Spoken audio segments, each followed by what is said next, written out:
Merci Seigneur de nous avoir envoyé un merveilleux Sauveur, un Seigneur si grand, si puissant, si aimant. Seigneur, nos cœurs sont vers toi, alléluia, et nos cœurs sont à toi. Ce matin, nous te remercions pour ce culte, nous voulons te l'offrir, te le présenter, offrir notre meilleur à notre Dieu.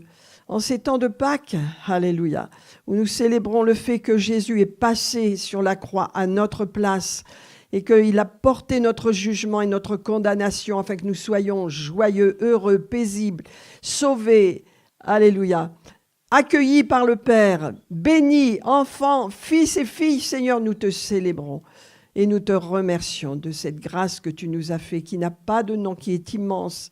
C'est la grâce de Dieu dans laquelle nous vivons. Ce temps est encore le temps de la grâce, Seigneur. C'est le temps où encore tu appelles, tu pardonnes, tu relèves, tu agis. C'est le temps de la grâce. Merci Seigneur. Merci pour ce temps précieux, Seigneur. Alléluia. Sois béni, Père. Que ce culte t'honore et te bénisse. Amen. Alléluia. Célébrons le Seigneur ce matin. Élevons le nom de Jésus. Le nom qui est au-dessus de tout nom.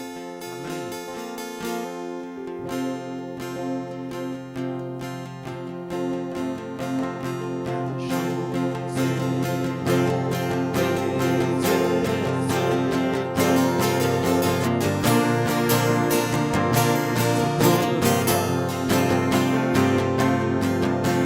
Espoir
sommes en ta présence, En te voyant, en te voyant, nous retrouvons la force de vie.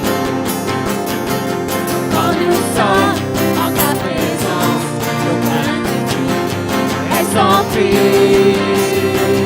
Hosanna, Hosanna, tu es le roi, le sauveur, à toi la gloire et l'honneur. Hosanna, Hosanna, nous t'accueillons parmi nous, sois le bienvenu, oh Jésus. Sois le bienvenu ce matin, oh Jésus. Oh Jésus, prends toute la place. Alléluia. Prends toute la place dans nos cœurs ce matin, oh Jésus. Personne n'est semblable à toi, Seigneur. Nul n'est comparable à toi. Jésus, Jésus, ton nom est au-dessus de tout nom. Alléluia.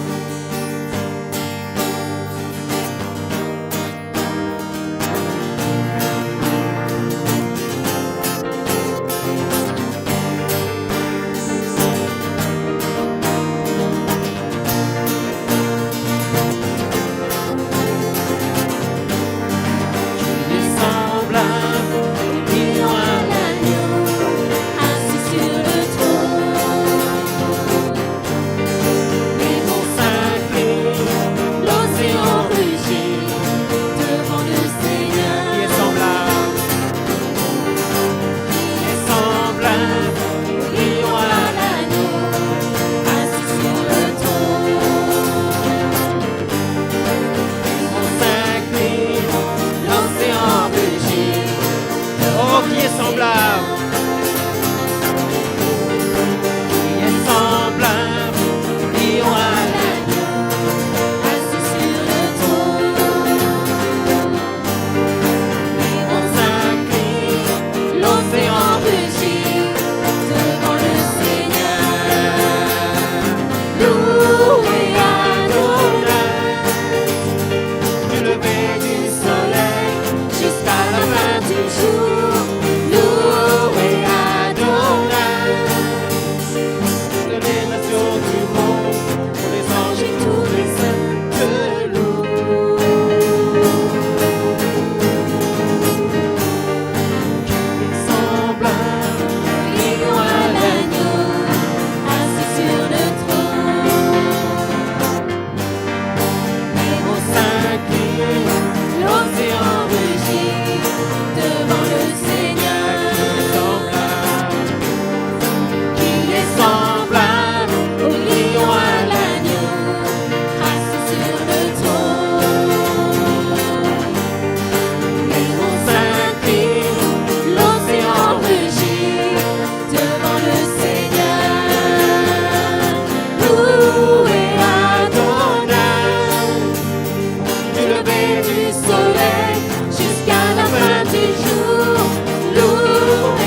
l'Éternel règne.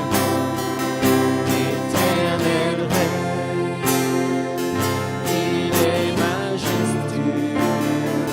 L'Éternel règne, il est saint de force. L'Éternel règne, il est sur son trône pour la durée des temps, pour la durée. Oh, Dieu est puissant. Dieu est puissant dans les lieux célestes. Ses témoignages sont véritables. La sainteté convient à sa maison pour la durée des temps, pour la durée des temps.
Oh, alléluia, Seigneur, tu es digne. Oh, tu es digne, Seigneur. On peut le reprendre un instant. Alléluia. Amen. Tu es digne, Seigneur. Nous t'adorons ce matin, Seigneur. Nous t'adorons ce matin. Nous pensons à nos frères et sœurs, Seigneur, qui sont sous les bombes. Nous pensons à l'Église en Iran, Seigneur. Et dans ce moment d'adoration, nous allons prier pour cette Église persécutée. Alléluia. Comme je m'y suis engagé. Alléluia. En tant qu'Église, nous allons prier tout à l'heure. On reprend ce chant encore en adorant le Seigneur, adorons. Alléluia. Aujourd'hui, il y a tellement de gens dans la douleur, dans la souffrance, à cause de leur foi. Alléluia. Merci Seigneur, tu es digne. Tu es digne, Roi des rois, tout-puissant. Tu es digne, digne. Tu es digne, Roi des rois, tout-puissant, nous t'adorons. Digne, tu es digne, Roi des rois, tout-puissant, tu es digne, digne, tu es digne, Roi des rois, tout-puissant, nous t'adorons. Amen. Roi des rois, digne, tu es digne, Roi des rois, tout-puissant, tu es digne, digne, tu es digne, Roi des rois, tout-puissant, nous t'adorons. Alléluia. Oh, merci Seigneur. Seigneur, nous voulons prier, Amen, ce matin pour l'Église en Iran, afin que les portes s'ouvrent pour elle, afin que les prisons s'ouvrent également, afin que tout ce qui vient contre elle soit frappé d'aveuglement. Nous déclarons la guerre dans le camp de l'ennemi et nous prions, Père, pour ton Église là-bas, pour tes frères et sœurs. Ce sont beaucoup de jeunes qui se sont levés pour Christ, beaucoup de jeunes. Seigneur, nous prions pour cette Église en ce moment, Seigneur, sous les bombes, afin que tu la protèges tout particulièrement et que tu continues d'activer le zèle qu'ils ont pour toi, Seigneur. Que rien ne vienne les séparer de toi, Père, mais que ce zèle qu'ils ont puisse brûler dans tout le Moyen-Orient, Seigneur. Nous bénissons ton nom pour cette œuvre glorieuse que tu as fait en Iran et nous prions pour leur protection. Nous prions pour que les portes des prisons s'ouvrent. Nous prions pour que les exécutions cessent. Nous prions, Seigneur, pour que ceux qui pleurent leur mort soient consolés.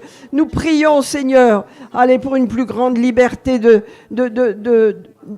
conscience, en tous les cas d'expression, Seigneur, dans l'Église et par l'Église là-bas en Iran, Père, au nom de Jésus. Nous les remettons entre tes mains encore dans cette journée afin qu'ils soient protégés et encouragés, Seigneur, par ta présence au nom de Jésus.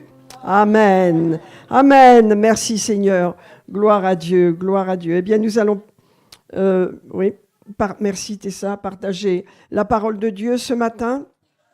Alléluia, alléluia, gloire à Jésus.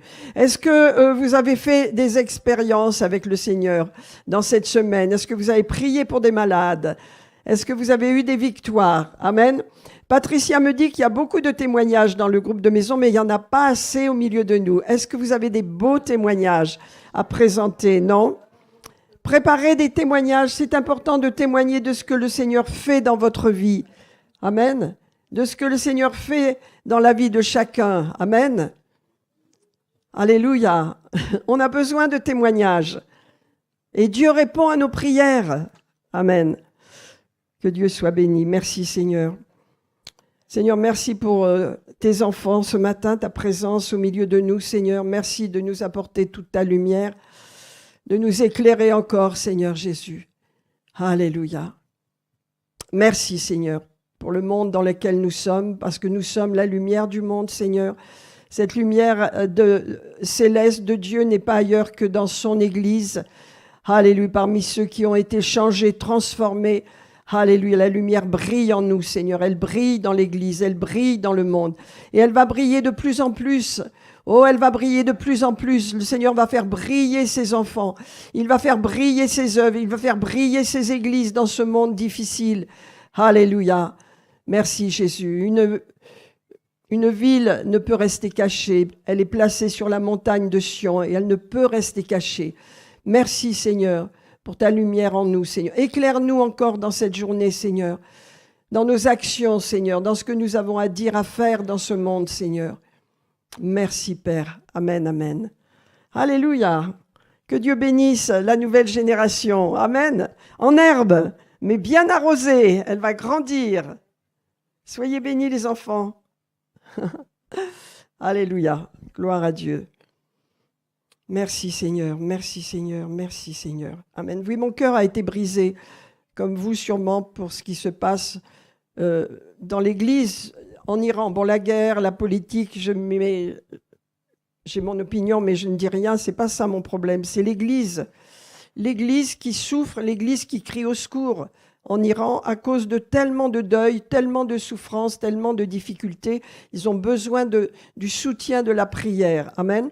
Et vous savez, le soutien de la prière des églises dans le monde, eh bien, fait comme une protection de ce que l'ennemi veut faire pour détruire l'église. N'est-ce pas? Vous savez que l'ennemi est toujours après l'église et veut toujours la détruire. Alors, s'il ne peut pas la détruire comme il le fait au travers des guerres, eh bien, il va la détruire de façon à ce qu'elle s'isole, à ce qu'elle perde la vision, à ce qu'elle se mélange avec le monde. Amen. Plus que jamais maintenant, nous avons besoin de reprendre place pleinement dans la parole de Dieu. Donc, ce matin, je voudrais vous parler du fruit. Vous voyez, le fruit de l'esprit. Comment libérer le fruit. Alors, c'est tout un programme, mais on va voir que la vie de l'esprit, c'est la clé pour nous. Amen. Vivre par l'esprit. Vivre de l'esprit. Amen. Gloire à Dieu. Alléluia. Seigneur, je te remercie pour ta parole. Je te remercie de me conduire. Je te remercie de mettre en nous des pépites d'or qui nous permettent de briller en plus, beaucoup plus encore dans ce monde, d'éclairer. Alléluia. De ta lumière divine, Seigneur, nos vies, nos pensées, bien sûr notre esprit est éclairé, mais tout ce que nous sommes, Seigneur, que nous portions cette lumière autour de nous. Amen, amen, amen. Alléluia. Donc quand on s'est converti, vraiment il y a eu un basculement, n'est-ce pas? Il y a eu quelque chose qui s'est passé, la loi de l'esprit de vie est venue remplacer la loi du péché et de la mort, n'est-ce pas? C'était une clé pour nous. La loi de l'esprit de vie maintenant réside dans nos cœurs. Alors je voudrais vous dire quelques points avant d'entamer ce message. Premièrement, Romains 8, 17, c'est important. Non, c'est pas Romains 8, 17. En tous les cas, c'est un passage dans l'Évangile. Je me suis trompée mais ça fait rien. Jésus a dit, ne croyez pas que je sois venu abolir la loi et les prophètes. Je ne suis pas venu pour abolir, mais je suis venu pour accomplir. C'est très, très important ce que Jésus a dit. Je ne suis pas venu pour abolir la loi, non. Je suis venu pour l'accomplir. Alors, on va voir quelques points, s'il vous plaît. Qu'est-ce que ça veut dire? Je suis venu pour abolir cette loi. Pour l'accomplir. Je ne suis pas venu pour l'abolir, mais pour l'accomplir. Romains chapitre 7. L'apôtre Paul fait un constat assez surprenant, mais on peut bien le comprendre. Chapitre 7, à partir du verset 14, il écrit « Nous savons en effet que la loi est spirituelle, mais moi, c'est pas son esprit, hein, c'est sa chair, hein, moi, charnel, ma personne. Hein, il est dit « Je suis vendu au péché », c'est l'apôtre Paul qui parle, hein, « car je ne sais pas ce que je fais, je ne fais pas ce que je veux, et je fais ce que je hais. » Vous voyez, c'est dur, c'est terrible. Voilà la chair, voilà ce qu'elle fait, la chair. Elle vient totalement en opposition. Hein. Or, si je fais ce que je ne veux pas, je reconnais par là que la loi est bonne. Hein. Et maintenant, ce n'est pas moi qui le fais, mais c'est le péché qui habite en moi. Vous voyez? L'apôtre Paul fait bien la distinction que le péché a une voie, a une action dans notre corps et qu'il nous pousse à faire ce que nous ne voudrions pas faire, qu'il nous pousse à faire ce que nous n'aimons pas faire et que nous n'arrivons pas à faire ce que nous voudrions. Ça, c'est dans la chair. Vous comprenez? Alléluia. Ce qui est bon, je le sais, n'habite pas en moi, c'est-à-dire dans ma chair. Et ça, mes amis, il faut bien en prendre conscience. L'apôtre Paul le déclare, l'apôtre Paul le dit. Et nous également devons considérer cela.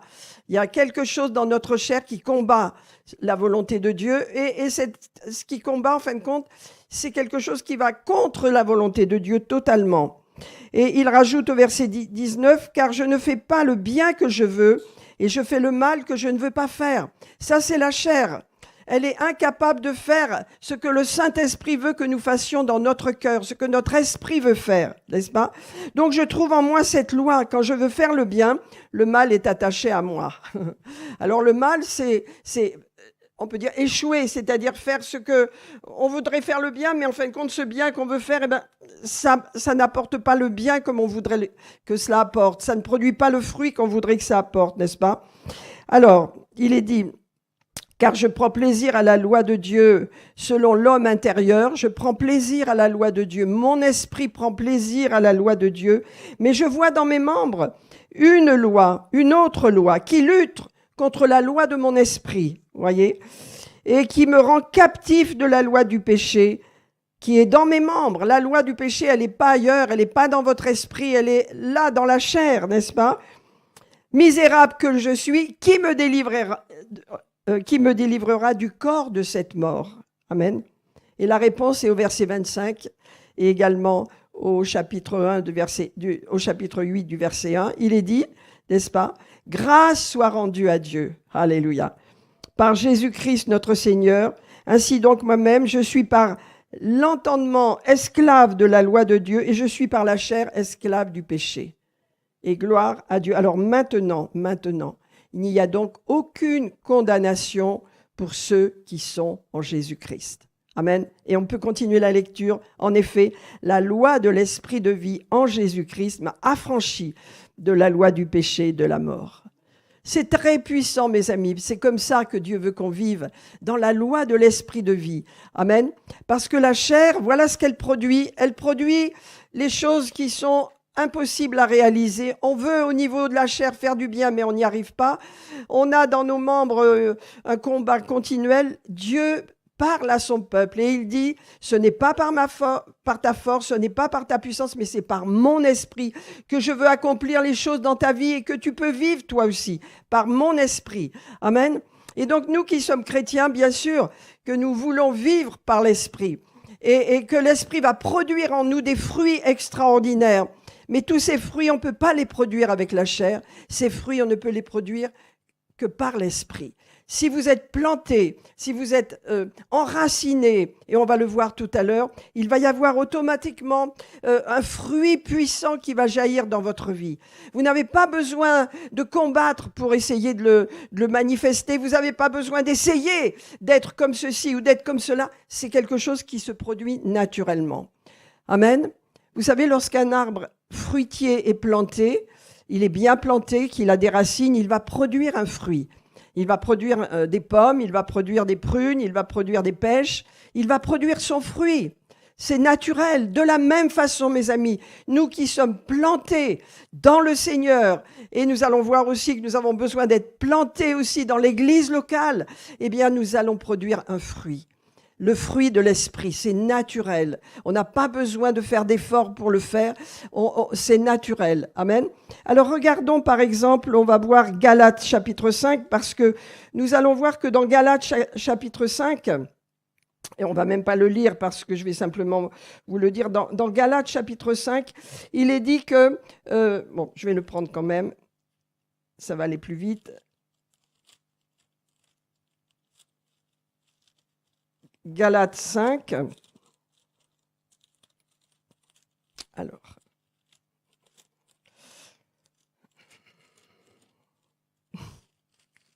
Décidément.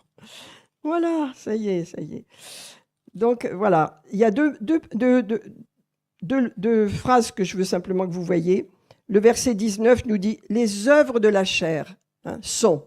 Alors, vous avez la description, les disputes, les l'ivrognerie, voilà, la magie, l'idolâtrie, les inimitiés, les querelles, les jalousies, toutes ces choses. Mais on nous dit les œuvres de la chair, ça veut dire c'est une action, vous voyez, c'est quelque chose qui est fait, ce sont des œuvres, c'est quelque chose qui est volontaire, produite par notre chair, produit par nous. Ce sont des œuvres de la chair, vous voyez. C'est-à-dire que c'est quelque chose qui demande, on peut dire, une action, un travail, un engagement de notre chair. Ce sont des œuvres, ce sont des actions. Mais le fruit de l'esprit, c'est pas quelque chose qu'on peut produire par nous-mêmes, c'est le fruit qui jaillit de notre vie par l'esprit. C'est autre chose, c'est pas la même chose. Le fruit de l'esprit est l'œuvre de la chair. Vous comprenez? Il y a une différence en ce qu'on produit par notre chair, qui est une œuvre, qui est une action. Ce sont des actions qui sont pas bonnes en fin de compte. Et le fruit de l'esprit qui jaillit de lui-même parce que nous avons la vie de l'esprit. Est-ce que je me fais comprendre? Le fruit de l'esprit. Alléluia. Amen. Donc c'est quelque chose qui vient naturellement parce que nous sommes établis en Dieu, ce fruit jaillit. Alors qu'est-ce que c'est le fruit de l'esprit? Regardez. On va le lire simplement, le verset 22. Alors c'est l'amour, la joie, la paix. C'est quelque chose qu'on offre, qu'on donne à Dieu. C'est quelque chose qui vient naturellement dans notre vie. Et donc, on va entrer dans plus d'explications à ce sujet. Donc regardez, l'amour, c'est l'amour de Dieu, bien sûr, c'est la joie de Dieu, c'est la paix de Dieu que Dieu nous donne, bien sûr. Et c'est bien sûr la patience, la bonté, la bénignité, c'est ce qu'on produit nous-mêmes grâce au fruit de l'esprit, grâce à la vie de l'esprit, grâce au fait que nous sommes établis dans l'esprit, par l'esprit, n'est-ce pas? Sans l'esprit, on ne peut rien faire, en fin de compte, qui honore Dieu, qui plaît à Dieu. Amen. Tout ce qu'on produit par l'esprit plaît à Dieu. Tout ce qui vient de notre esprit, par l'esprit, alléluia, cela plaît à Dieu. Alléluia. Cela honore Dieu. Allez, toutes les œuvres et les actions que nous faisons par l'esprit et qui sont produites par notre esprit, par l'esprit de Dieu en nous, par notre esprit, va honorer et plaire à Dieu. Amen. Donc le fruit de l'esprit, c'est l'amour, la joie, la paix, la patience, la bonté, la bénignité, la fidélité, la douceur, la tempérance. Donc ce sont des choses qui sont en nous déjà et que nous allons produire. Et je voudrais vous dire que sans le Saint-Esprit, on ne peut pas produire ce fruit-là. Vous savez, alors regardez par exemple les béatitudes dans Matthieu chapitre 5, pardon. C'est impossible, absolument impossible. Voilà, c'est impossible de vivre cela sans la vie de l'esprit.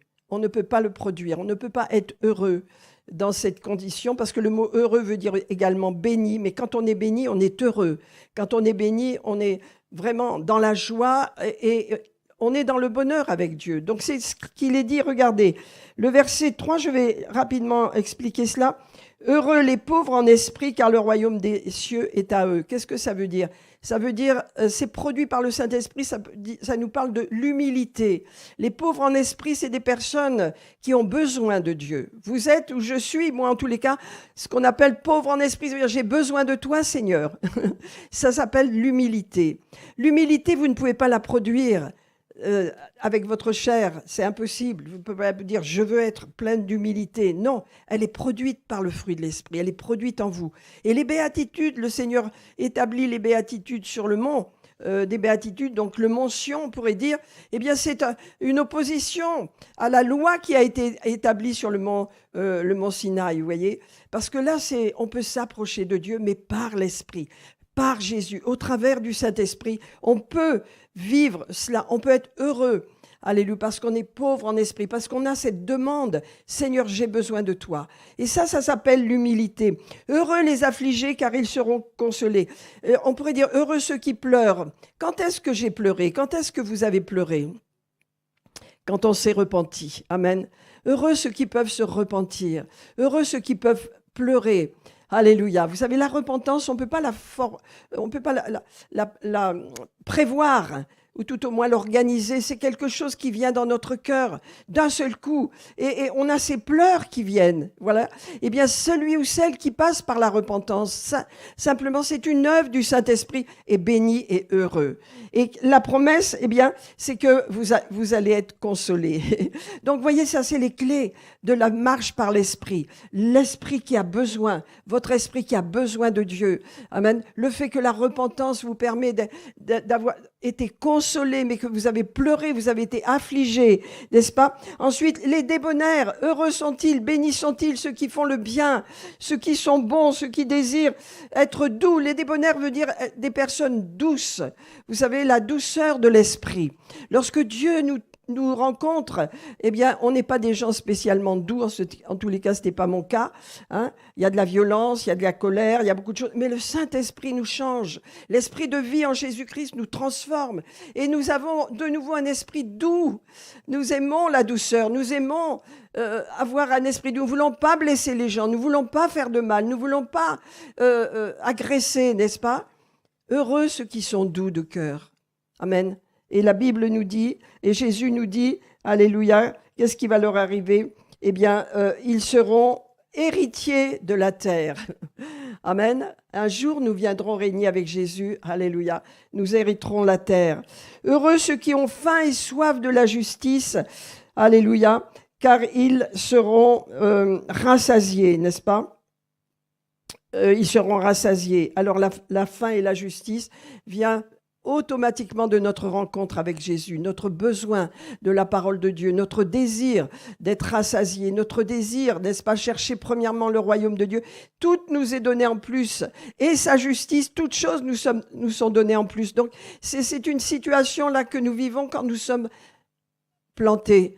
Alléluia. Près du courant d'eau, près du Saint-Esprit, que le Saint-Esprit jaillit en nous. Ça, vous savez, quand vous allez lire les béatitudes, quand vous allez lire ce que le Seigneur a fait sur cette montagne et ce qu'il a déclaré, c'est la vie de l'Esprit.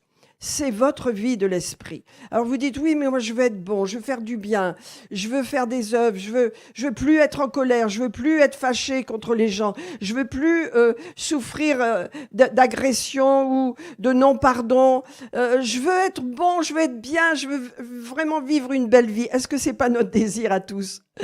Eh bien, mes amis, plantons-nous, alléluia, recevons l'Esprit, vivons par l'Esprit, marchons par l'Esprit, prions en langue, ayons une vie dans l'Esprit. Amen. Vous savez, l'Église locale, elle véhicule tout cela, elle donne tout cela, elle libère tout cela. La marche par l'Esprit, c'est notre marche à nous, chaque enfant de Dieu. Alléluia. Et cette marche par l'Esprit nous permet de produire ce fruit, comme nous l'avons lu, cette douceur, n'est-ce pas, cette gentillesse, le fait que nous aimons les gens. Regardez, continuons de lire ce passage dans Matthieu 5, il dit « Heureux les miséricordieux ». Amen. Ceux qui font miséricorde, ça veut dire ceux qui ont compassion des autres. Vous voyez, après avoir été transformés, on se tourne vers les autres. On a cette compassion, on a ce sentiment de souffrir avec. Amen. Souffrir avec, c'est ça, être miséricordieux. Alléluia. Un cœur qui se tourne vers les autres. Est-ce qu'il faut le fabriquer? Est-ce que je peux être miséricordieux parce que je veux être miséricordieux? Non, dans ma chair, je ne peux pas. Ça durera quelques minutes, mais ça passera très vite. Hein, combien de personnes m'ont dit qu'après une messe, et après avoir demandé pardon et être passé au confessionnal, puis après être à la messe, ils ressortent et 5 minutes après, ils retombent dans leurs problèmes, dans leur situation. Pourquoi? Parce que le cœur n'est pas changé. Mais le Seigneur est venu, alléluia, avec son esprit. Il a dit, ça n'est pas par ta force, ça n'est pas par ta puissance, mais c'est par mon esprit. Et vous avez l'esprit, vous avez le Saint-Esprit. Donc le fruit est en train de se lever en vous. Ce fruit, alléluia, il va vous changer, il va vous transformer. Il va vous apporter ce désir de bien faire que vous avez dans votre cœur. Parce qu'au niveau de votre chair, vous voulez bien faire, mais vous ne pouvez pas. Vous n'y arrivez pas, c'est imparfait, mais par l'Esprit. Et nous allons voir comment, par l'Esprit, nous pouvons le faire. Regardez encore, heureux les miséricordieux, alléluia, ils obtiendront, heureux ceux qui ont le cœur pur, amen. Il est dit, ils verront Dieu, amen. Le Seigneur l'a fait pour nous, il a purifié nos cœurs, amen. Tout est pur à ceux qui sont purs, amen.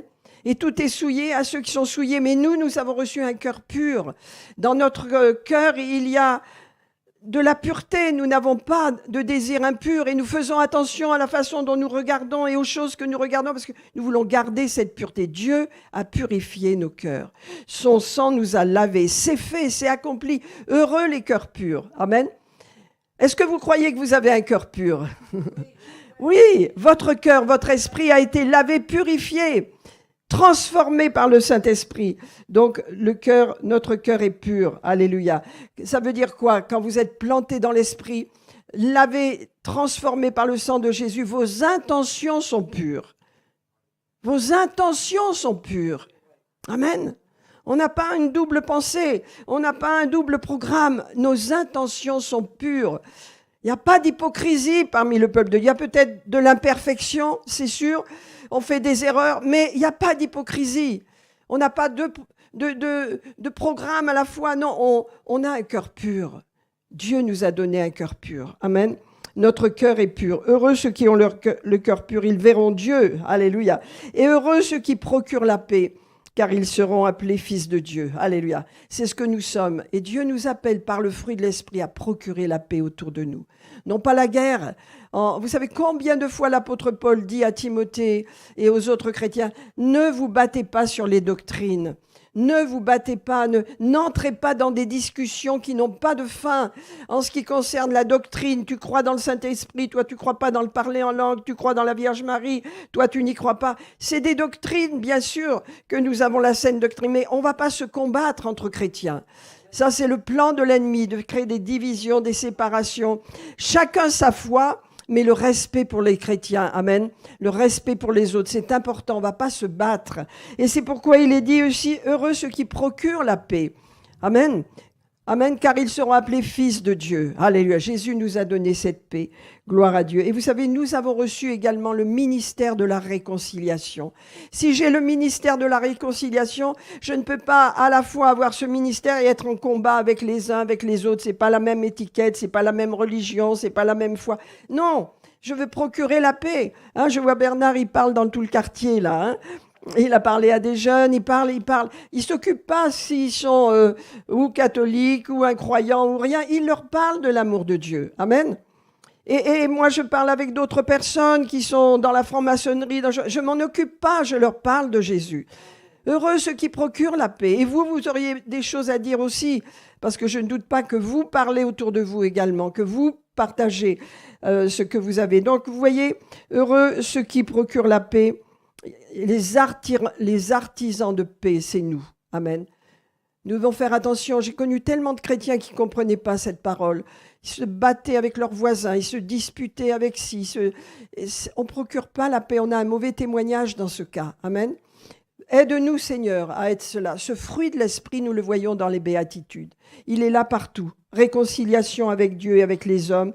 Nous avons ce ministère de la réconciliation. Et également, pour terminer, heureux, alléluia, ceux qui sont persécutés pour la justice, car le royaume des cieux est à eux. Vous voyez, on commence avec le royaume des cieux. Les pauvres en esprit reçoivent le royaume des cieux. Et les persécutés, ceux qui sont persécutés pour la justice, de la même façon, eh bien, ils reçoivent le royaume de Dieu. Pourquoi? Parce que ceux qui veulent vivre pieusement en Jésus-Christ seront persécutés. Ça veut dire, faut pas s'en étonner, faut pas en faire un plat, faut pas se mettre à maudire les gens, à les critiquer. Non, c'est une bonne chose de recevoir des persécutions. C'est quelque chose qui montre qu'on marche par l'Esprit.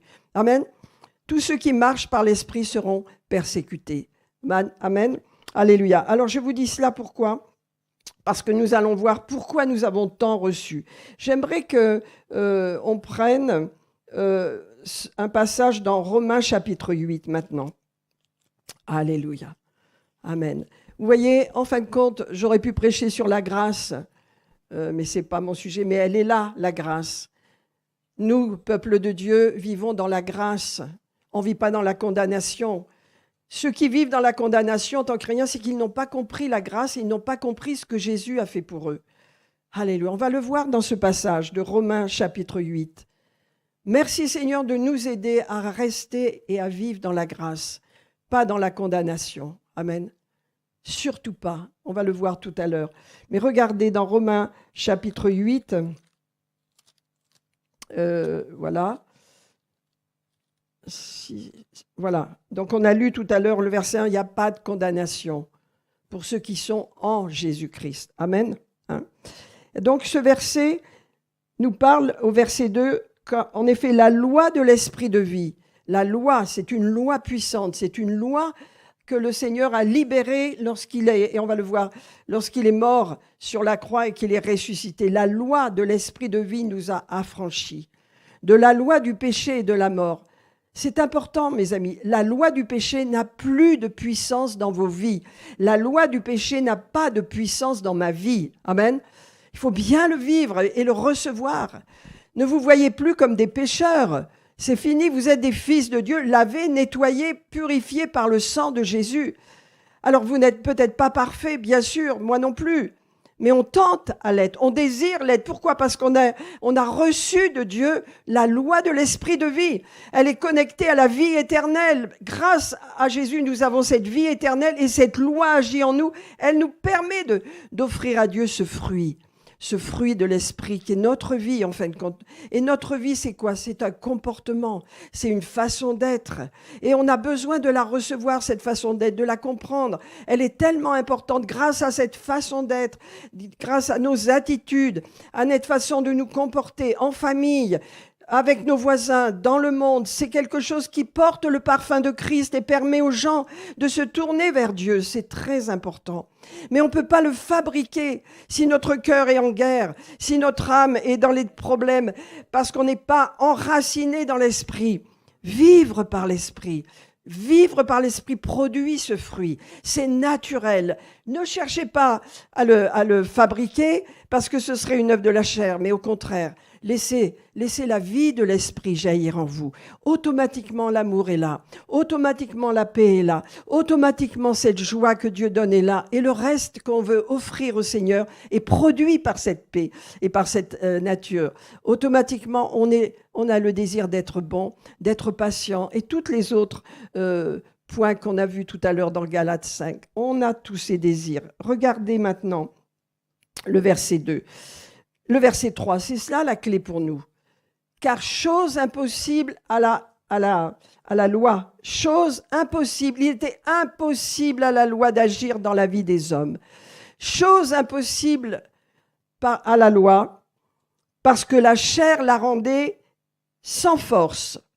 Alors ça, c'est toute l'histoire de l'ancienne alliance. Hein. Quand le Seigneur est apparu sur le mont Sinaï, il a dit à Moïse, je veux être l'interlocuteur du peuple, je veux leur parler, je veux leur montrer combien je les ai aimés, combien je les ai portés sur les ailes, voilà, pour les amener jusque hors d'Égypte, combien j'ai pris soin d'eux, combien je les aime. Alors sois un interlocuteur entre moi et le peuple, et je veux leur parler. Alors Moïse a préparé le peuple et voilà que la puissance de Dieu, la gloire de Dieu est descendue sur le mont Sinaï. Et le peuple a eu peur. Il dit non, on ne veut pas parler à Dieu, on ne veut pas parler à Dieu. Parle-toi et parle-nous de sa part, mais nous on peut pas. Pourquoi ? À cause du péché, chose impossible à la loi, parce que la chair rend la loi sans force. Mais la loi est bonne. La loi est bonne, elle est inscrite dans nos cœurs. On n'a pas besoin d'étudier les 10 commandements. C'est en nous. On ne veut pas tuer, on veut honorer nos parents. C'est en nous, cette loi, elle est en nous. Pourquoi ? Parce que Jésus dit, je ne suis pas venu pour abolir, je suis venu pour accomplir. Elle est en nous. Tout est en nous, mes amis. Et c'est pourquoi, regardez ce que ce verset 3 dit, moi, il m'a frappé. Car chose impossible à la loi, parce que la chair, la nature humaine la rend sans force. Elle ne peut pas agir au travers de la chair. Elle ne pouvait pas. Les hommes ne pouvaient pas s'en sortir. Le péché était entré dans le monde, n'est-ce pas ? Avec la désobéissance d'Adam et d'Ève, c'était terminé. Les gens ne pouvaient pas accomplir la loi. Ils ne pouvaient pas entrer dans la communion avec Dieu. Il y avait ce barrage. La chair ne pouvait pas le faire. Et alors, regardez ce qu'il a fallu faire. Dieu a condamné le péché dans la chair en nous envoyant, nous. Et non, Dieu a condamné le péché dans la chair en envoyant, à cause du péché, c'est pourquoi Jésus est venu, son propre Fils, dans une chair semblable à celle du péché. Mes amis, on n'a rien à voir là-dedans. On n'a rien à faire là-dedans. On a simplement à croire, oui, le péché, je ne l'ai plus. Je crois en Jésus, je n'ai plus la nature du péché, c'est terminé. Non, non, non, est-ce que vous le croyez ? Tellement de chrétiens sont en train de se persécuter, de se condamner. Je suis pécheur, j'ai mal parlé à mon mari, j'ai été en colère après mes voisins. Pardonne-moi, Seigneur. Et ils continuent de penser qu'ils sont des pécheurs. C'est faux, c'est une mauvaise approche. Pardonne-moi, Seigneur, parce que c'est vrai, j'ai fait des erreurs, mais je ne suis pas condamné. Amen. Je rectifie ma position, j'en ai conscience. Vous comprenez, c'est pas la même chose. Je vis dans la grâce. Dieu n'est pas mon ennemi. Dieu est mon ami. Il m'a libéré du péché. Ça veut dire que je suis quand même imparfaite, encore dans mes attitudes. Mais, alléluia, je ne suis pas condamnée. Je n'ai plus la nature du péché. J'ai besoin de vous communiquer ça, mes amis, parce qu'il y a des souffrances dans le peuple de Dieu à cause de faux enseignements où les chrétiens continuent de se condamner, de s'accuser. Non, et alors, moi, je vous l'ai déjà dit, quand ma maman est partie au ciel, avant de partir, elle me disait, et je sais pourquoi elle me disait ça, je l'ai appris plus tard, elle me disait, Monique, est-ce que le Seigneur, il pardonne tous les péchés ? J'ai dit, oui, maman, mais vraiment tous les péchés. Mais tout, maman, tous les péchés. Amen. Et quelquefois, vous savez, la religion enseigne la condamnation, mais la grâce de Dieu enseigne qu'on a été pardonné, on a été pardonné. C'est fait, c'est fait. On a à vivre dans cette grâce, vous voyez. Alléluia. Et donc, regardez comme c'est extraordinaire, c'est la clé. C'est la clé. Chose impossible à la loi parce que la chair la rendait sans force. Amen. On ne peut pas accomplir la loi. La religion essaie. Fais ceci et Dieu va t'aimer. Fais cela. Vous savez, moi quand j'étais jeune convertie, j'étais pourtant soi-disant athée, mais j'avais cette loi en moi qui me disait si je fais ça, Dieu va m'aider. Si je fais ça, Dieu va m'aimer. Et j'avais cette loi en moi qui était forte, religieuse en fin de compte. Une loi religieuse dont j'ai hérité je ne sais où, mais en tous les cas, elle était là. Et je devais combattre parce que j'étais constamment condamnée. Vous voyez pourquoi ? Parce que j'étais imparfaite. Quand vous êtes un jeune chrétien, vous faites que des bêtises au début. Et puis après, vous grandissez, la parole commence à faire son effet. Et donc, cette condamnation était là, malgré que je n'ai pas eu un enseignement religieux. C'est dans notre nature, c'est dans notre chair. Amen. Est-ce que vous me suivez ce matin ? Mais la grâce de Dieu est venue, la grâce. Alléluia, la grâce nous a bouleversés, la grâce nous a remplis. Donc, chose impossible à la loi, parce que la chair la rendait sans force. Dieu a envoyé son Fils. Il a condamné le péché dans la chair, dans son Fils, sur la croix du calvaire. Alléluia. Il est devenu péché pour nous, afin que par lui et grâce à lui et grâce à notre foi, nous devenions la justice de Dieu. C'est ce que Dieu aime. Mon enfant, je t'ai justifié, vis comme un juste. Lève la tête, réjouis-toi, parce que l'Esprit de Dieu est en toi. Le fruit de l'Esprit va jaillir. Allez, tu vas explorer la vie de l'Esprit si tu es enraciné, bien enraciné. Amen. La clé, mes amis, Dieu a condamné le péché dans la chair. C'est fait. Et c'est pas nous qui avons à le condamner, c'est fait. On a simplement à le croire. Car il est dit qu'il a envoyé à cause du péché son propre Fils dans une chair semblable à celle du péché. Quand est-ce que cette chair de Jésus a été semblable à celle du péché ? Sur la croix, mes amis, pas ailleurs. Parce qu'avant, il n'avait pas le péché. Il avait un sang parfait pendant 3 ans. Il a fait son ministère avec puissance, mais sur la croix, il a accepté de devenir péché. Amen. Il n'était pas péché, il est devenu péché à ce moment-là, mes amis. Et c'est là que nous avons été libérés. Et c'est très puissant de le recevoir. Parce que si vous vous considérez toujours comme un pécheur, eh bien c'est que vous mettez de côté l'œuvre de Christ. Mais si vous vous considérez comme un fils et une fille, alors vous êtes au bénéfice de la grâce de Dieu. Et vous vivez à ce moment-là ce fruit de l'esprit. Il va jaillir dans votre vie. Alors ça ne jaillit pas tout d'un coup. Moi j'étais impatiente, très impatiente quand j'étais jeune chrétienne. Eh bien ça s'est pas fait du jour au lendemain. La patience est venue petit à petit au fur et à mesure que j'ai grandi. Le Saint-Esprit m'a changé. J'étais colérique. Eh bien j'ai été colérique et d'un seul coup, j'ai arrêté d'être colérique. Vous savez pourquoi? Un verset biblique, une parole biblique de la parole qui a dit « abandonne la colère ».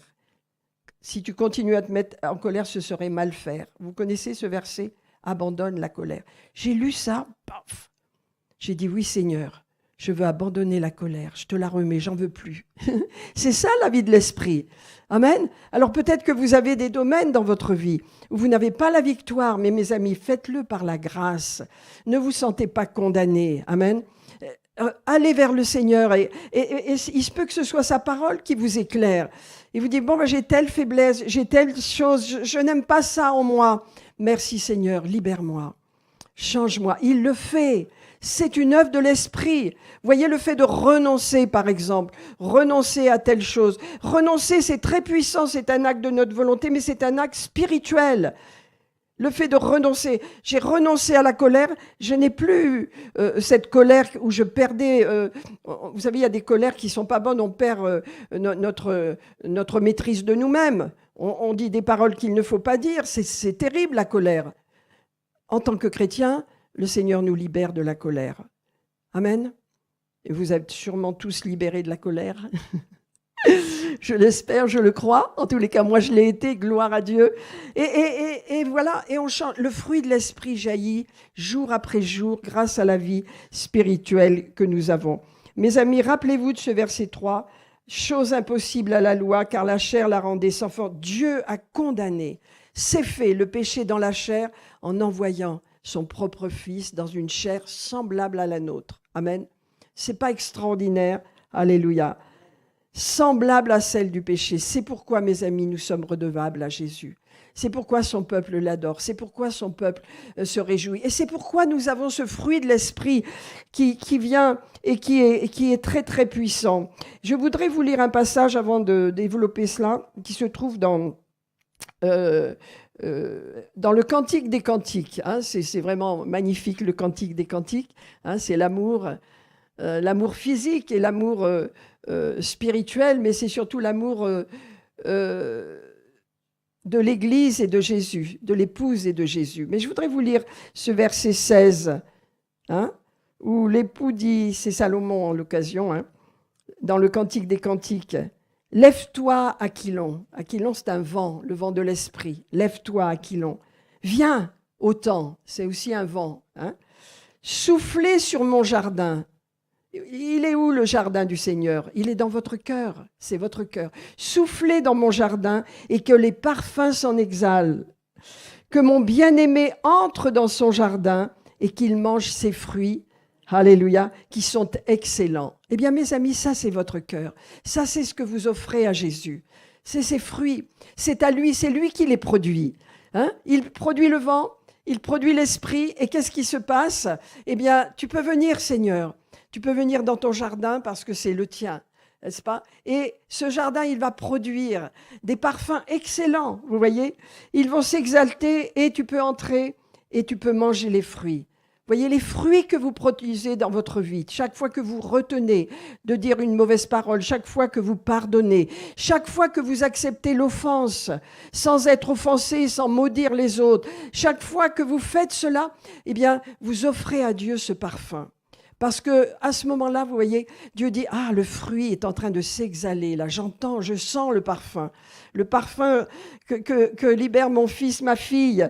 Amen. Et je peux venir dans son jardin, je peux venir dans son cœur, je peux recevoir ce qu'il me donne, parce que ça, c'est pour Jésus. Le fruit que nous avons, mes amis, c'est pour Jésus. Amen. Quand je souffrais parce que je me sentais tellement imparfaite, mon cœur voulait plaire à Jésus. Lorsque vous souffrez, quand vous avez fait quelque chose de mal, si votre conscience est souple et douce et sensible, vous souffrez, n'est-ce pas? Quelquefois, on fait une erreur ou on se conduit mal, on passe un jour ou deux, puis on se couche, puis d'un seul coup, pof, le souvenir nous revient. Est-ce que ça vous est arrivé? Hein? Ah, on se dit, d'accord, Seigneur, je n'avais pas vu, pardonne-moi. Je ne veux plus faire cette chose-là. Mais on n'est pas accusé, simplement... On est avec notre Seigneur, on est avec notre Père qui nous dit, eh ben, je te pardonne et en même temps, je te libère. Amen. Alléluia. Parce qu'on veut faire le bien Et quelquefois, on ne fait pas le bien qu'on voudrait faire. Amen. Mais on sait qu'on peut venir vers Dieu. Il n'est pas notre juge. Il est notre Père. Amen. Alléluia. Alors le fruit, mes amis, comment est-ce qu'il se développe? Alléluia. Je voudrais vous dire comment il se développe. Eh bien, il se développe quand on est planté. Planté, on va prendre quelques versets, n'est-ce pas? Le chapitre 1 de Psaume 1, il est dit, la fin du verset, il est planté comme un courant d'eau. Le juste, celui qui est juste, donc justifié, c'est ce que vous êtes. Vous êtes planté près d'un courant d'eau qui donne son fruit en sa saison et dont le feuillage ne se flétrit pas. Tout ce qu'il fait lui réussit. Amen. Le fait d'être planté, mes amis, c'est très important. Amen. Il y a un passage également dans Jérémie, chapitre 17, verset 7. « Béni soit l'homme qui se confie en l'Éternel et dont l'Éternel est l'espérance. Il est comme un arbre planté près des eaux et qui étend ses racines vers le courant. Il n'aperçoit point la chaleur quand elle vient. » Bonne nouvelle, hein? Alléluia. Si nous sommes bien plantés, quand les chaleurs vont venir, on n'aperçoit pas la chaleur quand elle vient. Alléluia. Et ensuite, son feuillage reste vert. Voyez?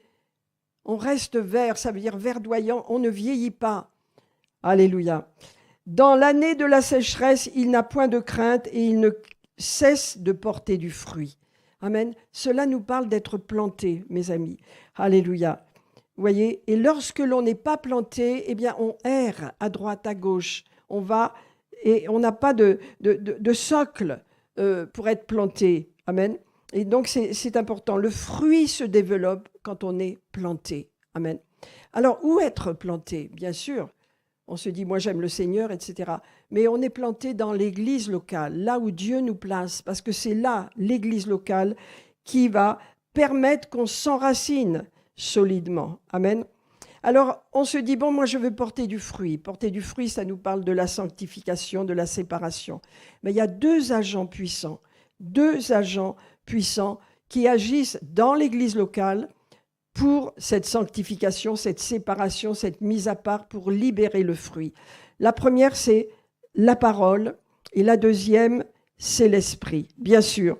Au travers de la parole et au travers de la puissance de la parole prêchée, eh bien, nous changeons. Nous recevons instruction de Dieu. Nous recevons quelque chose de surnaturel. Amen. Alléluia. Jésus a dit dans Jean 17, 17, « Sanctifie-les par ta parole est la vérité. » Alors, c'est une chose de lire la parole, c'est une chose d'être enseigné, c'est une chose de chercher à apprendre et à connaître, il faut, c'est naturel, bien sûr. Mais c'est autre chose de recevoir une prédication, une parole prêchée. Regardez, par exemple, dans 1 Corinthiens, chapitre 1, 21. J'ai noté, il est dit, « Car puisque le monde, avec sa sagesse, n'a pas connu Dieu dans la sagesse de Dieu, il a plu, n'est-ce pas, à Dieu de sauver les croyants. » Le mot « sauver », on va voir ce que ça veut dire. « Par la folie de la prédication. » Dans l'église locale, il y a la prédication. La prédication, c'est quelque chose de supérieur à ce qu'on peut recevoir ou entendre par nous-mêmes, chez nous, en étudiant, en travaillant, on se nourrit. Mais la prédication apporte quelque chose de plus puissant. C'est la prédication de la parole de Dieu dans l'Église qui va nous apporter une connaissance et une délivrance et une puissance qui est surnaturelle à cause de la prédication, car Dieu a choisi la folie de la prédication pour sauver les croyants. Alors, qu'est-ce que c'est ce mot « sauver » ? Bien sûr, ça nous parle du salut, mais surtout, ça nous parle de quoi ? Ça nous parle de garder saints, de garder les chrétiens, les croyants saints, également de les délivrer, n'est-ce pas, de les délivrer et de les préserver du danger, j'ai noté, et de la destruction et de les guérir. La prédication, c'est une folie pour sauver, pour apporter la délivrance, la guérison, le salut, alléluia, et les préserver de toute destruction. Amen. Donc c'est ce que fait la parole lorsque nous sommes plantés dans la maison de Dieu. Amen. Alléluia. Et puis le Saint-Esprit. Jésus a dit, je vous enverrai le Saint-Esprit. Allez, dans Jean 14. Alors, le verset 16. Et moi, je prierai le Père et il vous enverra Le consolateur. Le mot consolateur, c'est paraklétos. Qu'est-ce que ça veut dire également? Ça veut dire quelqu'un qui vous aide, un avocat qui est à vos côtés pour vous aider. Donc vous n'êtes pas seul. Lorsque vous voulez vivre la vie de l'Esprit, il y a le Saint-Esprit là pour vous conseiller, pour vous libérer. Il faut simplement que vous en ayez conscience et il vous apportera toute l'aide dont vous avez besoin. On est énormément équipés quand on réfléchit. Alléluia. N'est-ce pas? On est vraiment équipés. Gloire à Dieu. Donc, le Seigneur a dit, je prierai le Père et il vous enverra cette aide précieuse. C'est comme si j'étais avec vous. C'est le Saint-Esprit. Il est là. Simplement, demande-lui de l'aide, mon ami. Va chercher l'aide là où il y a vraiment de l'aide. C'est le Saint-Esprit avec toi, en toi. Et Jésus dit, il sera avec vous, mais il sera en vous. Il est notre aide. Alors ces deux agents-là agissent dans l'église locale. Ces deux agents puissants agissent dans votre vie, mais aussi dans l'église locale quand on est planté. Aujourd'hui, les gens ont du mal à être plantés. Beaucoup sont posés. Ils viennent à l'église, c'est très bien. Ils sont posés. Mais quand on est planté, eh bien, il se passe quelque chose de profond dans notre vie. On n'est plus un chrétien superficiel, on devient un chrétien qui peut résister au vent, au courant, aux oppositions, parce qu'on est planté quelque part. Dieu nous veut planter dans sa maison. Alléluia. Dans un passage, je viens de le lire de Jérémie, il est dit que c'est important d'être planté pour produire un fruit, pour produire ce fruit. Le fruit de l'esprit ne peut pas se produire d'un coup, complètement, bien qu'on ait tout reçu. C'est progressif. Le Saint-Esprit met en lumière des choses. Par exemple, il y a des gens qui sont habitués à mentir. Ils n'en ont même pas conscience, ils disent des mensonges. Et un jour, le Saint-Esprit, au travers d'une prédication, va les toucher. Il va dire, non, je ne veux plus mentir, je veux parler selon la vérité. Je vous donne un exemple. Mais ça, c'est comme ça qu'on grandit, c'est comme ça qu'on se développe progressivement. Alléluia. Amen. Donc ceux qui sont plantés, alléluia, ils espèrent, alléluia, recevoir quelque chose de Dieu au fur et à mesure qu'ils tiennent, parce que les racines vont s'enraciner de plus en plus. Et il y a quelque chose qui va être déposé, que lorsqu'on est un chrétien un petit peu errant, allant à droite à gauche, on ne peut pas recevoir. On ne peut pas recevoir. Comment je change? Comment j'ai pu changer? Quand je vois comment j'étais quand j'étais jeune chrétienne, avec cette nature qui n'était pas domptée, on pourrait dire, mais c'est ma marche avec le Seigneur, dans l'église locale, avec mes frères et sœurs, avec un pasteur, j'en ai eu un, Dieu merci, avec une vie engagée avec Dieu qui m'a changé progressivement. Amen. Et qui m'a permis de porter du fruit et de porter du fruit, d'avoir un mariage heureux, d'élever mes enfants selon la sagesse de Dieu, de désirer servir Dieu selon sa volonté et de tenir dans les vents contraires, dans les oppositions, dans les trahisons. Vous tenez pourquoi? Vous êtes plantés, vous avez été plantés, vous avez du respect pour l'église locale. Pour toutes les églises locales, vous avez du respect pour les pasteurs, même s'ils sont imparfaits, parce qu'il n'y a pas une église parfaite, ça n'existe pas. Vous avez du respect, vous les honorez. Moi, j'ai connu d'autres choses, j'ai entendu des choses tellement loin de la vérité auxquelles je n'ai pas participé. Mais quand on est planté dans la maison de Dieu, je vais vous dire, on respecte les autres maisons. On respecte les autres croyants dans les autres maisons. Quand je parle maison, c'est l'église locale. Vous me suivez, mes frères et sœurs? Pourquoi? Parce qu'on est planté, on sait ce que c'est. Hein? Quand vous êtes planté, automatiquement, vous avez de l'amour pour les frères et sœurs.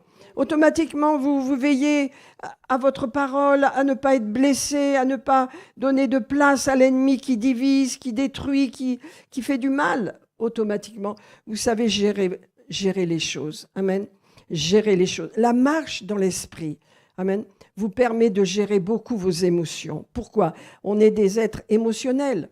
Quand on est blessé, quand on vous parle mal, quand on vous blesse, vous avez envie de réagir. Votre première réaction, c'est de vous venger, de taper sur l'autre, c'est de faire quelque chose, de dire quelque chose de mal.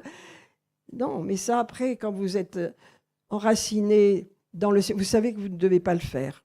Et vous ne le faites pas. Pourquoi? Parce que vous dominez vos émotions. Rappelez-vous de ce que l'apôtre Paul a dit à Timothée. Dieu ne t'a pas donné un esprit de peur, un esprit de faiblesse. Il t'a donné un esprit de force, d'amour et de raison saine et de sagesse. Amen. et de discernement, on pourrait dire également, et de maîtrise de toi. Cette maîtrise de soi, elle vient naturellement par notre vie dans l'esprit. Amen. Je vis dans l'esprit. Vous vivez par l'esprit. L'esprit de Dieu habite en vous. Le fruit de l'esprit est en vous. Donc c'est simple. Il faut simplement que vous le sachiez et qu'avec la communion avec Dieu, vous lui demandiez les choses. Amen. Parce qu'il y a des choses peut-être en vous qui ne vous plaisent pas. Comme on l'a dit, je fais ce que je ne voudrais pas faire dans ma chair. Mais Dieu peut corriger cela. Amen. C'est la vie de l'esprit. Faites par l'esprit toutes sortes de prières, bien sûr. Mais surtout, il y a un passage qui dit que on peut se corriger par l'esprit. J'ai noté ce passage, je ne l'ai pas sous les yeux. Alléluia. Je vais vous le donner et je vais m'arrêter là. Amen. Voilà.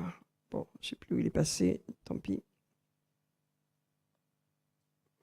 Merci Seigneur. Merci Seigneur. Alléluia. Gloire à Dieu. Gloire à Dieu. Alléluia. Voilà, c'est ça. Faites mourir par l'esprit les actions du corps. C'est ça, c'est ce passage-là que je voulais. Voilà, c'est Romains 8, verset 13. Donc tout est par l'esprit. Quand on fait les choses par l'esprit, on n'est pas sous la loi. On n'est pas obligé de se battre pour réussir quelque chose. C'est pas la même chose. Moi, quand j'ai été libérée de mon caractère qui n'était pas parfait, petit à petit, ça ne s'est pas fait en un jour, mais je sais que c'est le Saint-Esprit, il a fait. Je n'y arrivais pas. Je n'y arrivais pas à m'en sortir. Je retombais dans les mêmes écueils. Et peut-être vous pourriez dire la même chose. Mais quand j'ai dit, Seigneur, alléluia, je ne veux plus me mettre en colère. Je ne veux plus cette colère. Ça a été terminé, je vous assure. Quand j'ai eu des peurs aussi qui étaient insurmontables et que j'ai demandé de l'aide au Seigneur, j'ai été libérée de la peur. Tellement de victoires que vous pourriez partager avec moi, vous aussi, n'est-ce pas? Mais nous avons des victoires. C'est des œuvres de l'Esprit. Le Saint-Esprit le fait en nous. Pourquoi? Parce que nous sommes connectés à Dieu et que nous sommes enracinés. Amen. Nous portons des fruits dans la maison de Dieu. Amen. Est-ce que ça va ce matin? Est-ce que ça vous aide? Alléluia. Non pas à marcher dans la loi, non pas à vivre sous la loi et sous la condamnation en disant je veux, mais en restant sous la grâce. Pour terminer, je voudrais qu'on regarde Luc 19 parce que je ne peux pas ne pas vous le partager. C'est tellement extraordinaire, cette façon qu'a le Seigneur de recevoir ses enfants, comment il a reçu. Vous savez, c'est Zachée. Hein, Zachée. Jésus traverse cette ville de Jéricho et voici un homme riche qui était un publicain, donc Zachée. Voulait le voir, il cherchait à le voir et il ne pouvait y parvenir. Alors il courut devant, il monta sur un sycomore pour essayer de le voir. Jésus passa et il arriva devant cet homme, il leva les yeux et il l'appela par son nom. Il ne le connaissait pas. Par l'esprit, il l'appelle Zachée. Je veux aller chez toi aujourd'hui.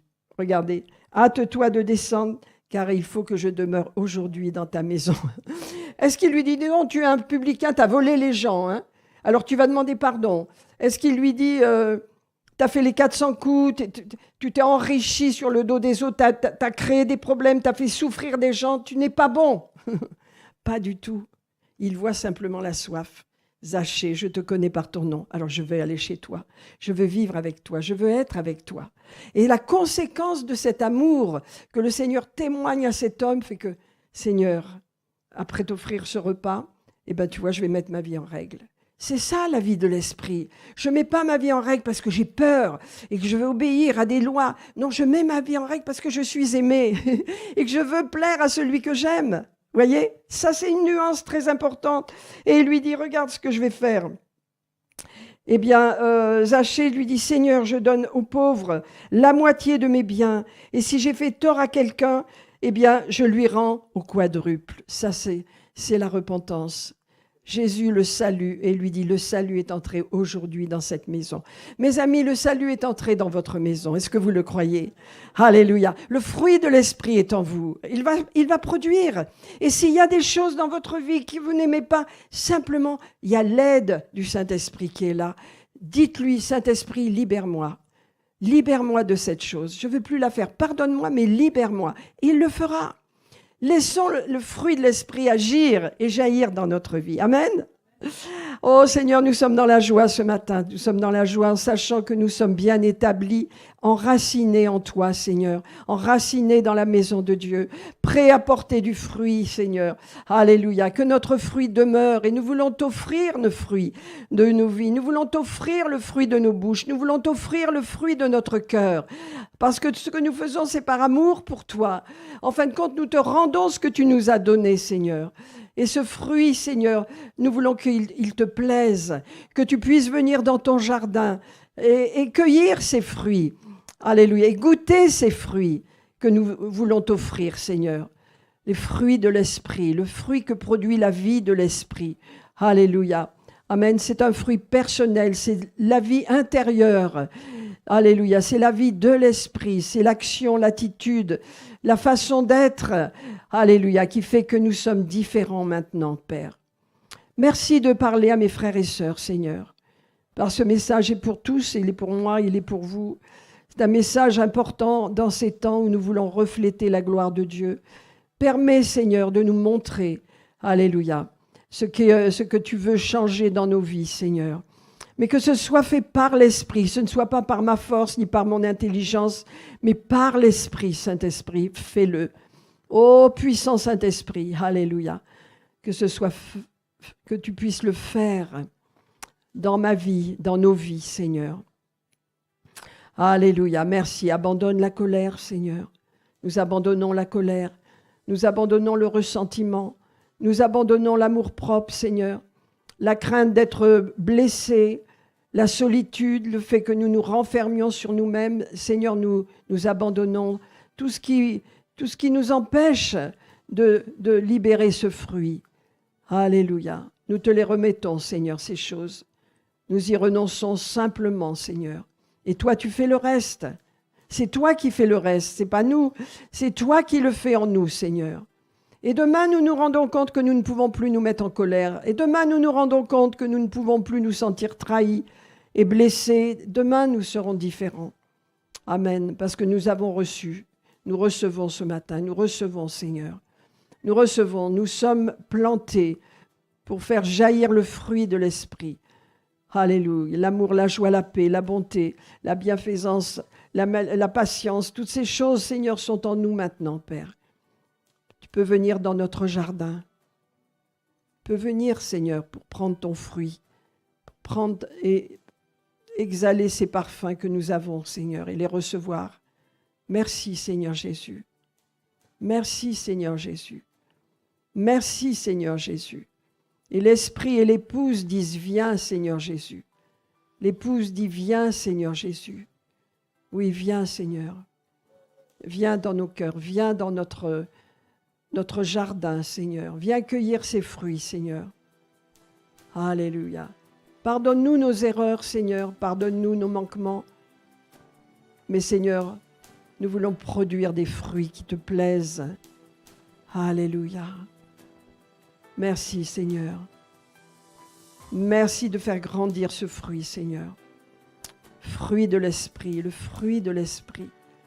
Avec toutes ces grappes, tous ces fruits qui apportent la joie, la paix, le bonheur. Alléluia. Merci, la grâce de Dieu est là pour nous. Je bénis ton peuple, Seigneur, je bénis tes enfants. Alléluia. Que l'Esprit de Dieu les visite, que l'onction de Dieu les garde et les touche. Et que la condamnation, la culpabilité, tout ce qui vient pour briser la grâce de Dieu dans leur vie soit arrêté maintenant. Nous y mettons un stop, nous déclarons que c'est toi qui as porté le péché. Le péché a été porté une fois pour toutes, nous n'avons plus à le porter. Alléluia. Nous ne sommes plus condamnés. Merci Seigneur. Merci Seigneur, il n'y a pas de condamnation pour ceux qui sont en Jésus-Christ. Alléluia. Le rôle d'un pasteur, le rôle d'une église locale, c'est de vous garder en Jésus-Christ. Alléluia. De vous garder protégés des courants et des vents contraires, protégés des fausses doctrines, protégés de tout ce que l'ennemi voudrait faire pour vous séparer de Dieu, protégés de façon à ce que vous ne soyez pas solitaires, de façon à ce que le loup ne vous touche pas. Alléluia. On n'a jamais été créé pour être solitaire, pour être seul, pour être séparé. Dire, moi je souffre, personne ne me comprend. Si, alléluia, il y a quelqu'un qui te comprend. Jésus est là pour toi. Tes frères et sœurs sont là pour toi. Ton Église est là pour toi. Elle souffre avec toi, elle se réjouit avec toi. Alléluia. Elle représente Jésus autour de toi. Elle t'entoure de protection, elle te garde. Merci Seigneur Jésus.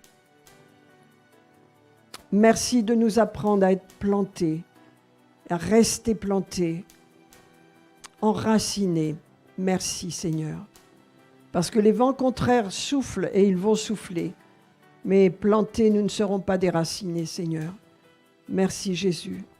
Merci Seigneur. À toi la gloire ce matin, à toi la présence de Dieu. Visite ton peuple, visite leur famille, visite leurs enfants, leurs parents, visite-les, Saint-Esprit. Oh, allez, tandis qu'ils sont plantés, allez, tu libères ta grâce et ta bénédiction sur eux, Seigneur. Tandis qu'ils sont plantés, Seigneur, ce fruit jaillit. Leur famille est étonnée. Leurs parents, leurs voisins sont étonnés pour l'amour et la bonté, la gentillesse qu'ils dégagent, parce que le fruit de l'esprit, c'est une attitude. Le fruit de l'esprit, c'est un comportement. Dans la vie, auprès des autres, c'est une attitude qui plaît à Dieu.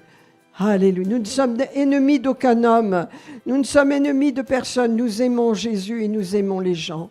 C'est l'appel de cette Église. Amen. Aimer Dieu, aimer les gens et servir. Amen. Alléluia. Merci Seigneur. À toi la gloire ce matin, Seigneur. Oh, restons un instant simplement, que nos cœurs puissent recevoir instruction ce matin. Alléluia. Gloire à Jésus.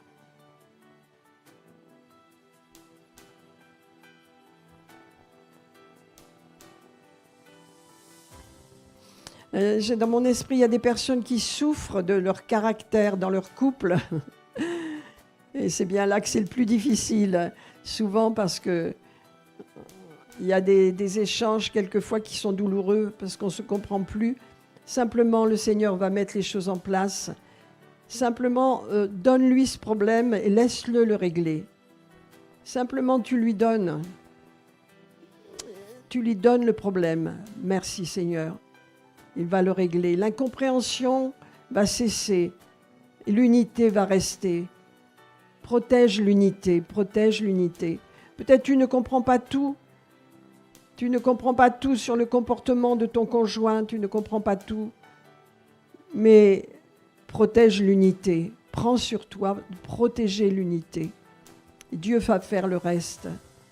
Alléluia. Lorsque tu sèmes, tu récoltes. Merci Seigneur. Alléluia. Les temps de bonheur sont là. Les temps de bonheur sont là. Béni sois-tu, heureux sois-tu, lorsque tu vis dans le fruit de l'esprit. Alléluia. Tu es heureux. Tu es heureux. Alléluia. Merci Seigneur. Alléluia. Merci Jésus. Seigneur, bénis ces familles que nous représentons, Seigneur. Il y a plus que nous qui sommes là. Il y a toutes les familles qui sont attachées à nous. Nos grands-parents, nos parents, nos enfants, nos neveux, nos tantes, nos oncles, nos cousins. Il y a tant et tant autour de nous que tu veux bénir au travers du fruit de l'Esprit qui va leur permettre de s'approcher de toi avec la douceur de l'Esprit, avec la gentillesse, avec des actes d'amour. Merci Seigneur. Car à travers nous, tu vois toutes nos familles, tu vois beaucoup plus que ce que nous voyons. Et tu vas faire bouger les choses, Seigneur. Tu vas faire bouger les gens. Tu vas faire se rapprocher les familles. Tu vas faire se rapprocher les personnes les unes des autres. Il va y avoir un mouvement, tandis que le fruit est en train d'être libéré. Il va y avoir un mouvement autour de toi. Prépare-toi, alléluia, à avoir la parole de douceur et d'amour, une parole de vie, une parole de gentillesse qui va toucher les cœurs. Le monde a besoin de gentillesse, le monde a besoin de douceur, le monde a besoin de ta compréhension, non pas de la loi, non pas de nos doctrines, non pas de ces choses, mais de ton amour. Le monde dans lequel tu vis, ton monde en a besoin. Merci pour le fruit, merci pour le fruit, merci pour le fruit. Alléluia. Merci Jésus. Vous savez que c'est le fruit, en fin de compte, quand on va paraître devant Jésus, c'est ce fruit qui va avoir de la valeur. Le Seigneur va dire, tu as fait ci, tu as fait ça, reçois ta récompense. Alléluia. Amen. Amen. Que Dieu soit béni. Alléluia. Gloire à Dieu. Est-ce que ça va, mes amis? Amen.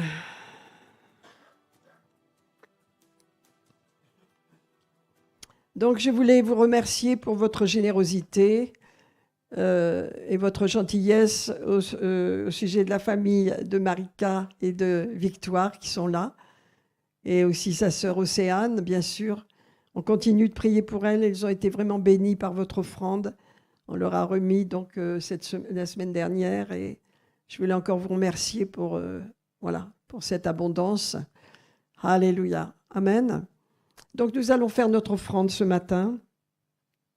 Gloire à Dieu. Donc cette offrande, nous la faisons comme un acte d'adoration, n'est-ce pas? Alléluia. Ça n'est pas une obligation. Personne n'est obligé, n'est-ce pas? Mais c'est un acte d'adoration. C'est quelque chose que nous faisons parce que nous avons compris notre responsabilité et notre position.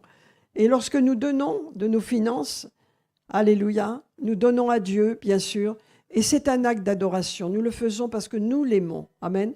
Nous ne sommes pas sous la loi. Alléluia. Gloire à Dieu.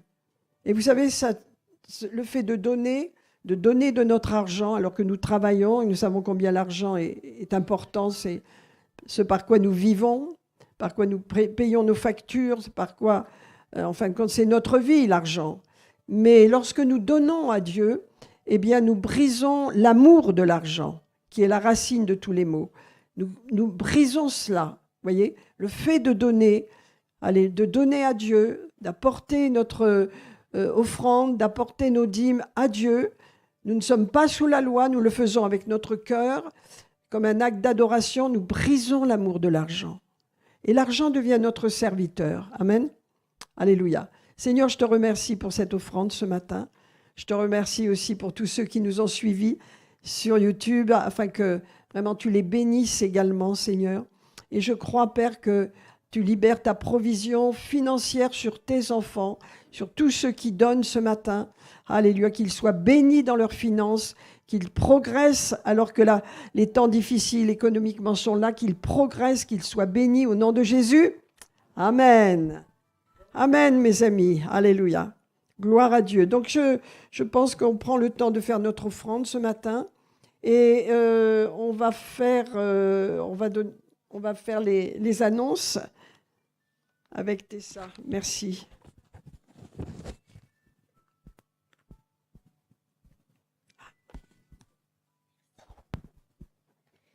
Eh bien, mes amis, est-ce que vous êtes prêts pour les annonces ce matin pendant que l'offrande continue? Je vous avais promis que la semaine dernière qu'il y aurait vraiment un programme. Donc, ça y est, le programme est défini et jusqu'au mois de juin. Donc, vous êtes prêts? Sortez vos agendas. Donc, le programme du mois de mars va commencer par un petit déjeuner du service d'aide.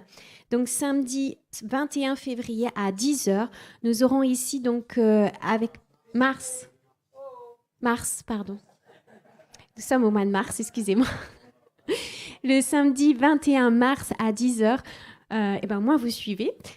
Donc, nous aurons le petit déjeuner avec Pasteur où elle partagera vraiment la vision et puis, donc, elle implantera dans nos cœurs pour nous lever, vraiment se créer notre place dans la maison de Dieu et c'est important que chacun prenne sa place. Tous ceux qui servent dans la maison de Dieu, soyez là à ce petit déjeuner. Et puis, tous ceux aussi qui veulent servir dans la maison de Dieu, venez à 10h samedi 21 mars. le matin. Donc, nous aurons aussi fin mars donc un séminaire sur la prière, la puissance, une puissance avec assistant pasteur Bruno que nous avons reçu, vous savez, l'année dernière. Diakessé et son épouse seront parmi nous. Donc, le samedi 28 mars pour vraiment la soirée et qui continueront dimanche matin 29 mars à 10h30. Nous avons tout un week-end avec eux pour recevoir vraiment sur la prière. Ils veulent vraiment nous instruire et ça va être vraiment bénissant pour nous. Donc venez le samedi 28 19h30 et dimanche 29 10h30. Et bien sûr, nous continuons avec Pâques. Dans un mois, nous fêtons Pâques. Donc, nous allons fêter Pâques ensemble, fêter Pâques ensemble. Donc, le vendredi soir, l'église sera ouverte. Le vendredi 3 avril à 19h30, nous fêterons le vendredi saint tous ensemble. Nous adorerons Dieu, nous serons dans la présence de Dieu. Et donc, pour fêter Pâques, et dimanche matin, le 5 à 10h30, nous fêterons tous ensemble la résurrection. Donc, c'est un week-end vraiment puissant et donc soyez là dans la maison de Dieu vendredi soir et dimanche matin. Nous allons passer du temps dans la maison de Dieu et à chercher la face de Dieu dans ces temps spécifiques pour nous chrétiens. Donc c'est vraiment une fête puissante. Et donc, ne manquons pas ça. Au mois d'avril, nous allons recevoir l'assistante pasteur, donc également de PCC, Virginie Gomez. Donc, nous n'avons pas encore la date exacte, mais nous savons que c'est dans le mois d'avril. Elle va enseigner sur le fait de prendre sa place dans la maison de Dieu. Donc, elle sert à PCC, elle est vraiment fidèle et elle encourage aussi tous ceux qui servent dans l'église là-bas. Et donc, elle va venir nous encourager. Donc, elle s'appelle Virginie Gomez et donc, vous la voyez, dès qu'on a la date du week-end, on vous la communique. Je pense que ça sera la semaine prochaine.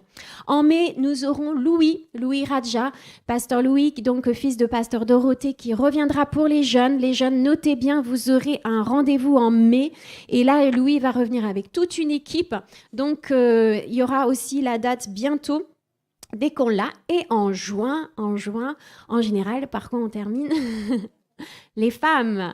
Nous aurons femmes d'influence. Il n'y a pas encore le bandeau, mais nous recevrons à nouveau, donc je pense qu'on a la confirmation d'Élodie.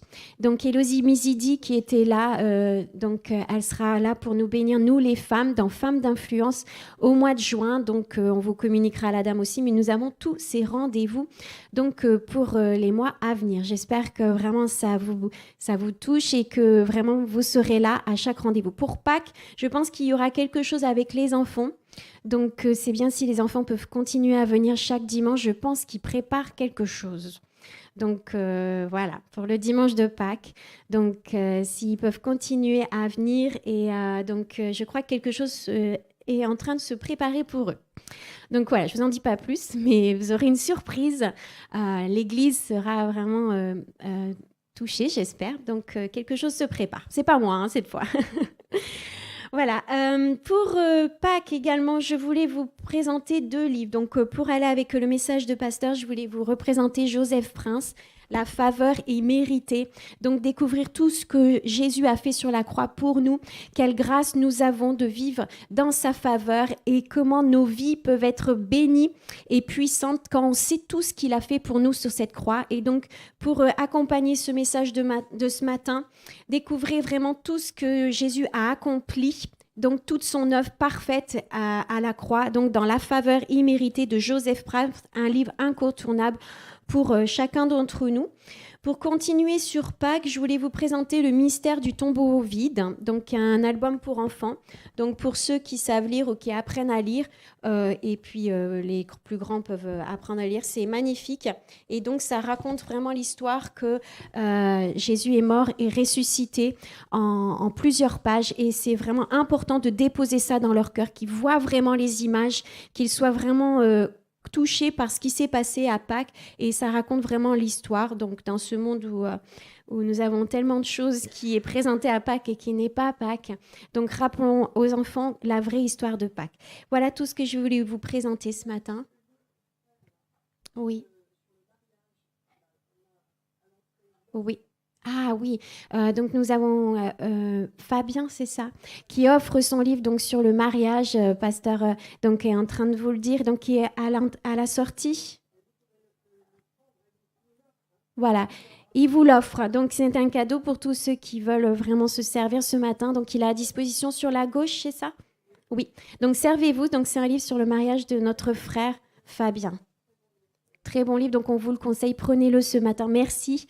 Et voilà, je pense qu'on va laisser la place à Pasteur pour la prière finale. Ne partez pas. Il y a le verre de l'amitié qui est en train de se préparer. Donc, partageons tous ensemble. Prenons ce petit verre ce matin. Prenons le temps. Soyez bénis. Alléluia. Donc, j'ai eu la joie de goûter au rogaille. C'est ça. Merci Marilyn. Elle m'a préparé. Hein, Bernard et moi, on a goûté. Vous connaissez le rogaille? Tout le monde connaît, sauf moi. Et ben, c'était très bon. On s'est régalé. Les saucisses, les haricots, la sauce tomate et puis le riz. Hein? Voilà, merci Marilyn. Alléluia. Seigneur, nous bénissons ton nom cette semaine encore qui est devant nous. Nous te louons, Seigneur. Nous appelons la grâce, la bénédiction sur chaque famille, la protection sur chaque famille. Ce qui a été dit, Seigneur, est scellé dans nos cœurs. Nous vivons dans la grâce de Dieu. Alléluia. Que ta paix et ta joie soient dans nos cœurs. Passez une bonne semaine.